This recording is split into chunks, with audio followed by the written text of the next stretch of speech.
Live, only on DAZN. Jake Paul versus Chavez Jr. One is defending a name, the other is building one. The ring doesn't care where you come from, only if you can survive in it. Saturday, June 28th, Jake Paul versus Chavez Jr. Buy now at DAZN.com/boxing. This is Charlie Parsons for the Stomping Ground, powered by Wow Hydrate and available on DAZN, where you can also see Amir Khan promotion show tonight in Ghana, which is where I am. Eddie, you ever been interviewed from Ghana before? No. What on earth is that? I'm just as baffled as you are, my friend. Apparently a great place. Sick, the people are very hospitable. We were in the Hood yesterday, which is an area called Bakom, and Well, safe. that's, I mean, coming from the Cotswolds, that would be, I think you'd be fine there. I fit right in, to be honest. Yeah, yeah. You know what? The local lager is called Club Ghanaian Lager. Very nice. Yeah. Yeah. We'll be trying. We could Are be. you recording this because like your other sort of colleagues within the industry, Cole McGuigan, did a 45-minute sit down and then just ballsed it all up? You've actually done that before?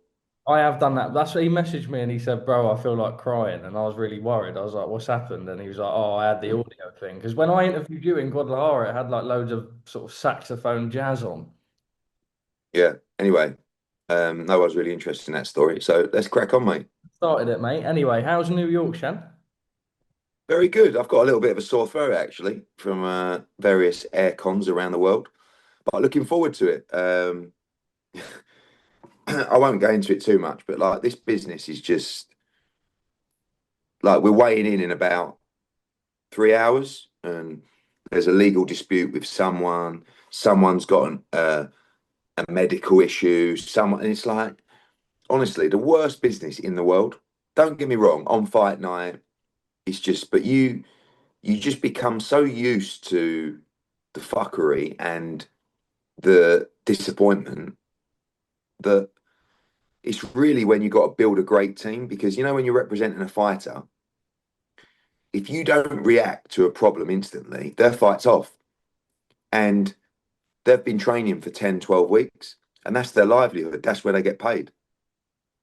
So, like, this is the time where the team's really got to be switched on. So, looking good, great show. I think Hitchins Kambosos is going to be a great fight. George has really got the bit between his teeth. Hitchins is ready to make a big statement to the world. Andy Cruz in a final eliminator, which is now really important. Now his son's evacuated the division and gone up to 140. That 135 is really opening up now. Moana in a really good fight, 7-0 against 9-0. Nishant Dev, Zaquin Moses, Adam Mack, a pro debut, which is pretty wild for an 18-year-old kid to be debuting at MSG. And on we go. Let's talk a little bit about the press conference yesterday then. Yeah. Almost ashamed of Chisora White one when I see a table getting picked up. It actually looked quite serious and intense as well. I see George's interviews after, he was ready to go. Yeah, because I think George had like kind of decided the talking is over now. Like, it's been a great build up, and he was going down that route. And then Hitchins just pulled out his 50 bags for a bet in front of him and got in his face. And like a lot of these guys, especially people like George, if you start getting in their space, they're going to react. So he got up. Lenny, the coach, come over. Jim Kambosos, I think, gave him a slap with his microphone. Oh, and then all hell broke loose. Everything carried on, and I've got Lenny down the end and Jim down the other end, and they're just talking to each other, going, "This ain't over." Lenny saying to him, "You're getting it after this presser." And I'm like, "Oh my god!" And then Bill Haney comes in and stirs the pot and goes, "Hitchins, I hope you're working on your defense because Coach Lenny just got slapped up by Jim Kambosos." And he's gone, "Yeah, yeah," and he's picked up like these chairs. They're like heavy metal legs, and I'm like, "What?" And they've just grabbed him, and yeah, it was. We had we got an email from the commission last night just to say, excuse me, please, this commission's serious commission, and so the weigh in today, just get him on the scales, get him weighed in, and just try and keep him. But it's lively and it's good. I mean, we've got to get the mix right, haven't we, between driving the interest and keeping it respectful I don't and within the code of the sport. I don't want to say what's changed with Richardson, but I remember interviewing back in Orlando probably about a year and a half ago. And the one thing I think that I would probably take away from it is that he didn't really give away too much. It seems that in the last couple of months, that's changed an awful lot. Why is that, do you think? But he's always talked well. Like I think, the Paro fight, his whole thing with Montana Love, like he's always spoke his truth. But I think he's also starting to understand that, he wants to put himself on the same kind of level commercially because he believes his talent is on the same kind of level as Haney and Tank and Keyshawn and Tio. And he grew up with those guys in the amateur system. So I think this fight, you've seen all the Tom and Jerry stuff from His Excellency, and like people are under pressure now to deliver.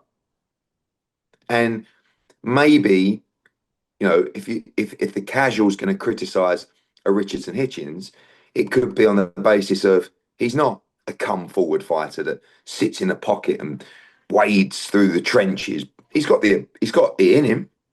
And hopefully this is the kind of fight where he can look exciting and make that statement. But it's not going to be easy against George, who's, really got the bit between his teeth.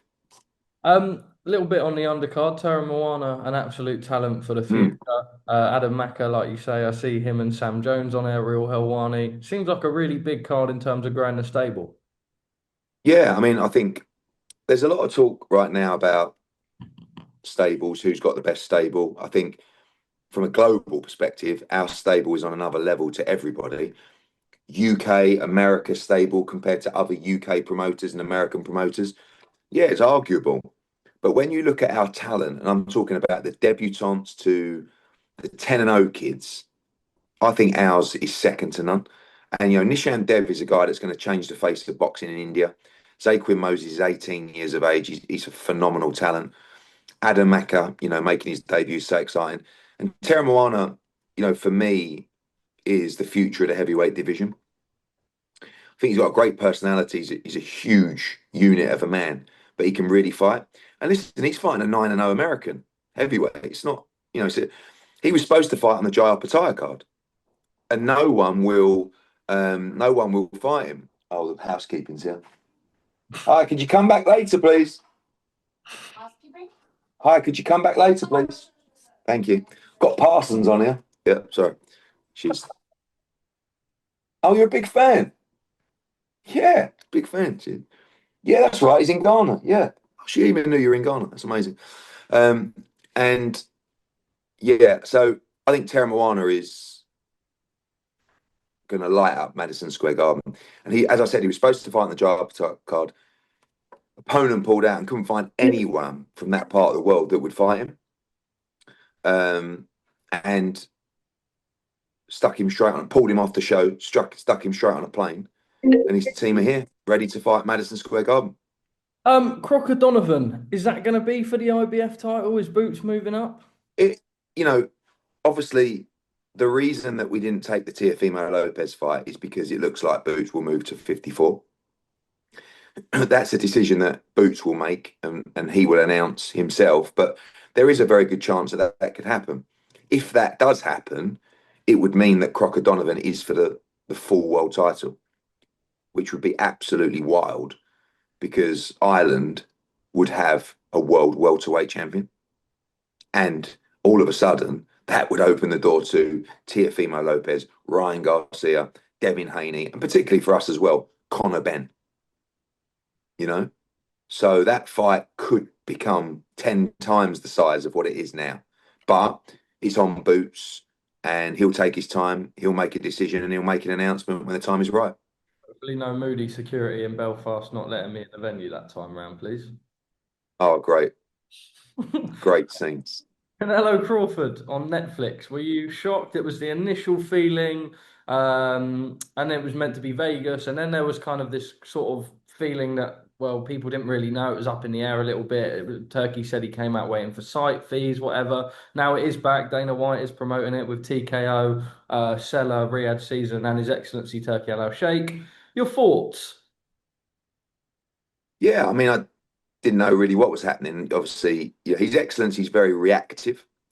So, like, when something happens, if he wants to, he'll just post and he'll put out what he wants. And, you know, there was obviously a lot of negotiations going on.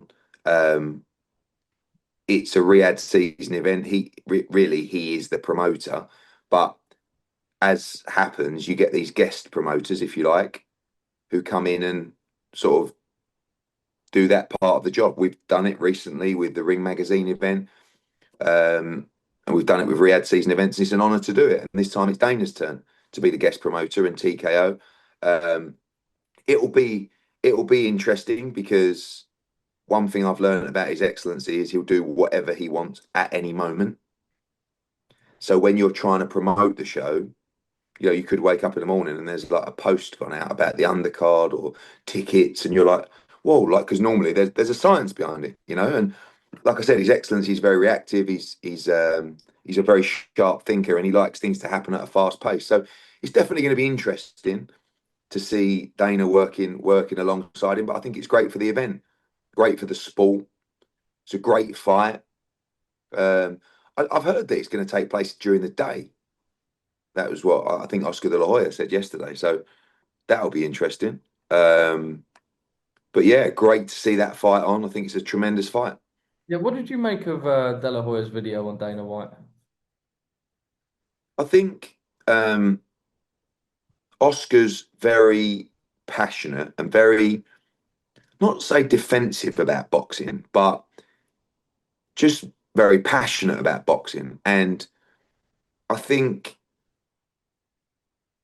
Oscar is also very resilient. You know, he's been through a lot over the years, and he's kind of very proactive. Like, I've got to know him a little bit. We had our little fallout, but he's on it, right? And he's very motivated and very focused on his job and his business and the sport. And obviously those two don't get on. You know, there's been a lot of back and forth over the years. So I do envisage a little bit of a personal battle there between Oscar and Dana, because it kind of, I guess it feels to some like an encroachment of the space. And listen, I think if I made an announcement that I was moving into MMA and I was creating a rival organization, or Oscar did it, I would expect it to get Dana's back up too. We're all competitors, you know, and it's not ever easy just to stroll into a space where there's a dominant force and just expect it to be rosy. And I think Dana knows that as well. Like, you know, so yeah, I think from Oscar's side, it's probably like, let battle commence, you know, and he's. No, I was just gonna say, like, I remember initially when it was announced, like, people kind of were like, "Oh, it's the Eddie Hearn retirement plan." You were getting asked about that all the time. As of sitting here now with Dana White entering boxing, how does it make you feel? Have you changed your thought process? Well, I mean, how long has it been now? 6 months? Yeah. 5 months? Nothing's happened. I mean, I know some of the fighters they've signed at TKO, and I've said before, I don't think their plan is to come in and sign massive names. And, you know, I mean, Canelo Crawford is not Dana's fight; it's Turkey's fight. But Dana's going to promote it, and I think it's smart all round. But he's not made a fight yet. He's not done a show with TKO, so the proof will be in the pudding when the league eventually rears its head. Doesn't sound like the league is going to be this year. We actually haven't heard anything about the league other than a press release. So what's the structure? Who are the fighters? What platform's it on? And I think it's a good thing for boxing that he's in boxing. I think the league could be great. So I guess we'll just wait and see, but it won't be easy because Edward, this game ain't easy. I'm so baffled by Dillian White taking the Moses Atalma fight with no momentum. I saw an interview with you where you sort of said, look, October, November, December time, there could have been that Anthony Joshua fight. I imagine the money is out of this Well, of world. course. Look, I mean, look, money, but you'd only take that fight for money. Because, by the way, it's not that Dillian can't be competitive in that fight, but the last thing you want to do when you haven't fought for, what has he done, like a couple of rounds in a couple of years, is fight a young kid with loads of confidence and movement, and it's a disaster. But sometimes you look at the money and you go, listen, I mean, Dillian's getting on. So he's probably looking at it. And by the way, he's not taking the fight because he thinks he's going to get chinned in 2 or 3 rounds. He probably thinks he can win the fight. So good luck to him. But, it surprised us because we were looking at him as a front runner for AJ later in the year. And I was expecting him to have that run out. I think he was going to box in Ipswich. So yeah, but look, money talks, and he'll give it a good go. Like, it's not an easy fight for Moses, but yeah, we'll see what happens. On the topic of Anthony Joshua, he is here in Ghana. Have you spoke to him much? Yeah, I spoke to him a couple of times this week. He's in a good place. He's almost ready to resume camp. And we're going to start working on an opponent soon. Really, he'll be back, say October, probably November, December. One fight, back into it, and then a massive 2026. Did you see Carl Froch's comments? Yeah. What did you make of it? I did an interview on Boxing Social yesterday. I just kind of said, like, just don't like it. Like, when Carl was fighting, you never had these ex-fighters creating their own YouTube channels and giving their opinions, saying that when he lost to Andre Ward, he was finished. And, like, Carl would have flipped out and drove around their house, probably. I just sometimes think that we should get behind Peter. Like, I mean, look, every time I talk about what AJ's done for the sport and how much of a good bloke he is, people just go, get out of his arse, Eddie. But it's the actual truth. And, like, I don't know why you feel the need to say this. Like, before he fought Dubois, he was apparently on this unbelievable run. He was better than ever. He was the most devastating heavyweight in the world again. Then you get chinned. It's like, it's all over. He's done. It's like, God, just let the guy do his thing, you know? And especially when I look at it a little bit differently, because when we were coming up and when he was coming up and when Froch started making money, we were all together. Froch was in the EIS with Rob. AJ was with Rob. I represented both. Carl was never really a mentor to AJ, but AJ respected him massively because he was around him as a young man watching this incredible world champion in Froch. But many people wrote Carl Froch off many times, and he came back and proved them wrong. So why can't AJ? I don't know why we need to go down the clickbait and driving numbers route when it's our people. We're all the same kind of clan. And Carl needs to remember when people wrote him off and told him he should retire after Andre Ward, and he's done, and he's overrated, how he came back against all odds and beat Usyk Butte when no one gave him a shot in that fight. So let's get behind AJ to do the same. And if you don't like AJ for some reason, and I don't know why, or you don't think he's very good, don't worry. You've only got another 18 months, 24 months to survive, and he'll be out your way, and you can get on with your life. But until then, let's get behind a great British athlete and fella as well, who really gives his time to the sport, to kids, to the community. And, like, I don't know, I wish we'd just be a little bit more like, well, that was a tough defeat. Maybe he's at the end of the road, but listen, go on, son. Let's have one little final run, see what we can do. Rather than, he's finished, needs to pack it up. Well, it was a joke. I was like, mate, are you that bitter? Come on.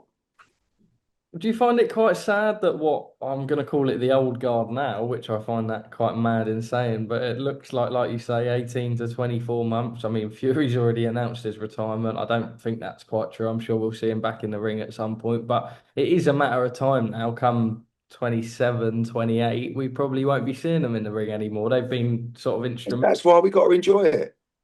We'll really miss Tyson Fury and AJ when they're gone. Trust me. The game will miss them. The business will miss them. The fans will miss them.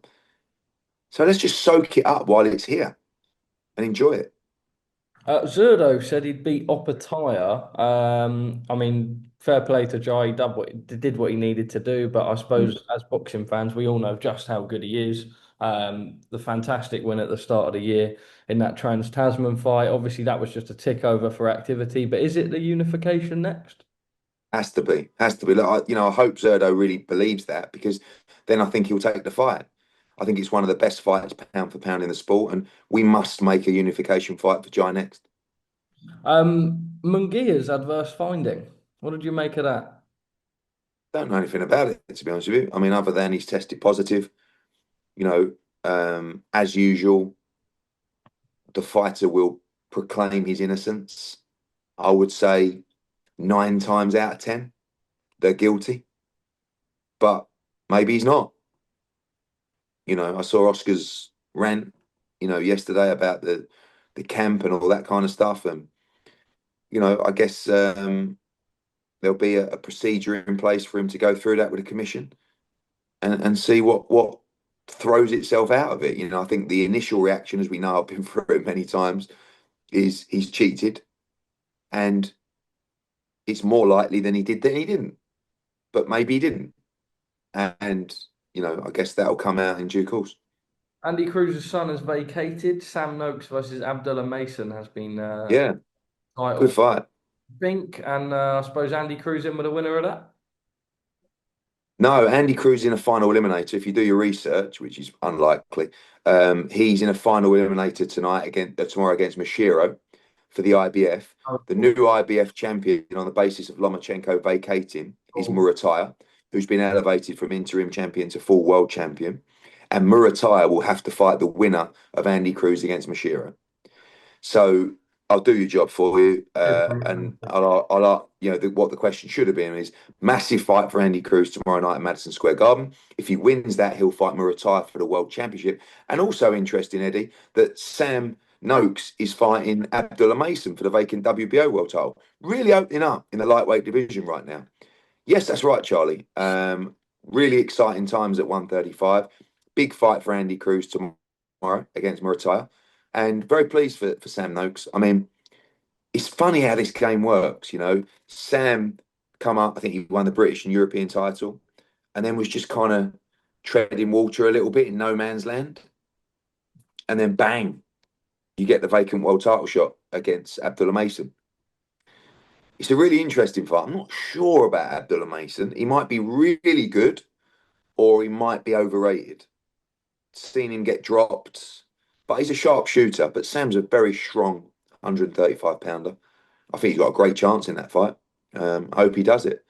And then, hopefully he wins the world title. Andy Cruz wins the IBF. Then we've got Shakur with the WBC, a big fight coming up against Cepeda. So really, it's becoming a bit more interesting at 135. And don't rule out Joe Cordina either. Coming back at 135, big fight July 5th. And I believe Joe will be challenging for lightweight world titles in the next 12 months as well. Have you guys re-signed Joe then? Yeah, we're working together for the next few fights. I mean, a few things happened before. I think there's a little bit of miscommunication, and obviously he got beat, and we never really fell out, but his contract was up. And I know sometimes you lose a little bit of communication, and we kind of actually had a chat with his dad, quite a heated chat, which was good actually. It was like, you want to clear the air because he's heard that and he thinks this, and you feel another way. And sometimes you need to butt heads to kind of shake it all down and get on with it. And Joe made it clear he wants to, finish his career with Matchroom. He started his career with Matchroom. I think we've done an amazing job for him. He's been incredible. And by the way, Joe's a phenomenal fighter. One of the best fighters this country's produced in this generation. He's a 2-time world champion, and I believe he can be a 2-division, 3-time world champion. And I'm looking forward to seeing him back on the Catchall Eubank card, July 5th. Caitlin and I were discussing the other day just how good those nights were in Cardiff. Realistic, Yeah, another one there headlining. absolutely. Look, you got a great little arena down there because it holds like 4,500. He sells it out every time. Rakimov nights, a Gower knockout, brilliant. And he's still a big name, and he's a very good fighter. So looking forward to the return. I spoke to Napa yesterday. He said he kind of feels like you're getting very close now for Eubank Jr. against Conor Benn, the rematch on your end. I mean, I don't know what close has got. I mean, what's getting close? Well, you'd have to ask Napa, not me, mate. Well, it's your job. You're an interviewer. Yeah, well, I did ask him, but like you can't. Like, but what? He's not going to tell me that, is he? He said he didn't want to give away too I mean, much. he signed the contract for the rematch. So I mean, closest we're waiting for a date, September 20th or September 27th. So It's that's pretty done. close, though. So yeah, yeah. I mean, well, yeah, but I mean, when That's you right. should say what you should be saying is when you say close, what do you mean close? Are you just waiting on a date?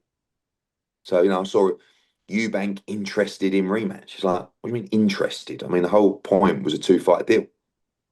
So Connor's ready. Like I said, he's on his 674th holiday at the moment, and he'll be ready to go back into camp.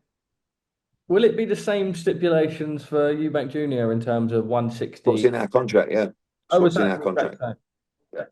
Yeah. Mm. All right, Eduardinho, thank you very much for your time. Just before I Cheers, Charles. Enjoy Ghana. cheers, Shan. That's what I was going to Um, ask you. Have you ever had like jollof and plantain and all of that? I have actually. I like that kind of food. And by the So, way, if you get in trouble out there, like you know, anyone sticks it on you, just let them know about your Cotswolds connection. yeah. I think that'll definitely do the job. These have tried sticking it on me yesterday. I said, "Oi, watch out, mate! I'm from Cirencester," and they Yeah, flipped. I bet he was like, "Fuck that, Mama went, I'm mate. off." Yeah. Yeah, yeah. All right, see you next week in Birmingham, Shan. See you there, mate. Bye. Bye, mate. Live only on DAZN, June 28th. Jake Paul versus Chavez Jr. Buy now at DAZN.com/boxing.